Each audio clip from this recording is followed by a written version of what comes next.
Asha Parveen of 7th standard in Tamil. அனைவருக்கும் வணக்கம். ஏழைகளின் வாழ்வில் கல்வி என்னும் ஒளிவிளக்கை ஏற்றி வைத்த கல்வி கண் திறந்த காமராஜர் என்ற தலைப்பில் உங்கள் முன் உரையாட வந்துள்ளவள் வளர்ந்து வரும் பேச்சாளர், incredible legacy creator Leo A Asha Parveen of 7th standard.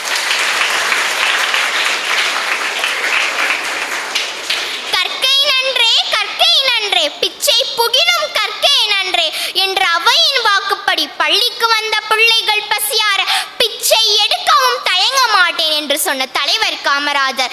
இன்றைக்கு தமிழகம் கல்வி தொழில்நுட்பத்தில் மேம்பட்டு திகழ காமராஜர் ஏற்படுத்தி கொடுத்த அடிப்படை கல்விதான் காரணம் என்றால் அது மிக இல்லை.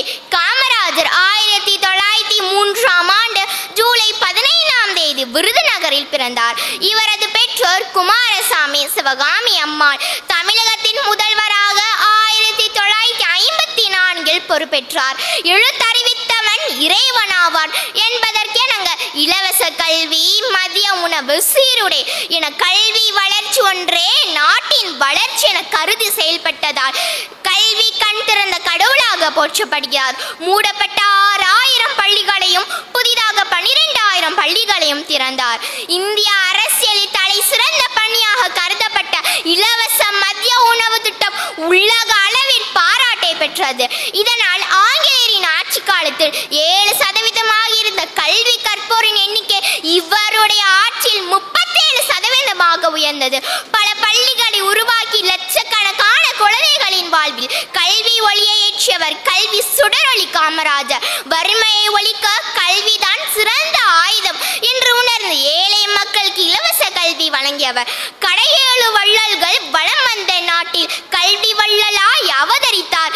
ஏழைக்கும் கல்வி தந்து ஏற்றம் அளித்தார். படிக்காத மேதை அவர் பல 1000 பள்ளிகளை திறந்தார். வளம் பெற கல்வியும் நலம் பெற உணவையும் கொண்டு கல்வி தந்தையானார். வையத்துள் வாழ்வாங்கு வாழ்பவன் வானுரையும் தெய்வத்துள் வைக்கப்படும் என்ற வள்ளுவரின் வாக்குப்படி அறநெறியில் நின்று வாழ்ந்த காமராஜரின் ஆட்சி காலம் தமிழகத்தின் பொற்காலம் என்று அழைக்கப்படுகிறது. நீர்ப்பாசன திட்டம், நீர்மின் திட்டம், மனைக்கட்டுகள், தொழில் வளர்ச்சி, கிராமப்புற வளர்ச்சி போன்ற அசத்தல் திட்டங்களால் வளமானது நாடு.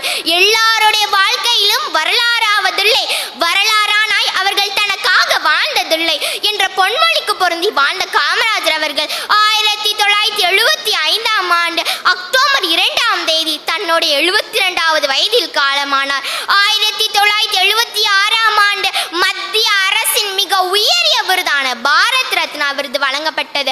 காமராஜர் அவர்கள் கல்வி வளர்ச்சிக்காக ஆற்றிய சிறப்பான தொண்டுகளை போற்றும் வகையில் இவரது பிறந்த நாளான ஜூலை 15ஆம் தேதி கல்வி வளர்ச்சி நாளாக கொண்டாடப்படுகிறது. நன்றி, வணக்கம்.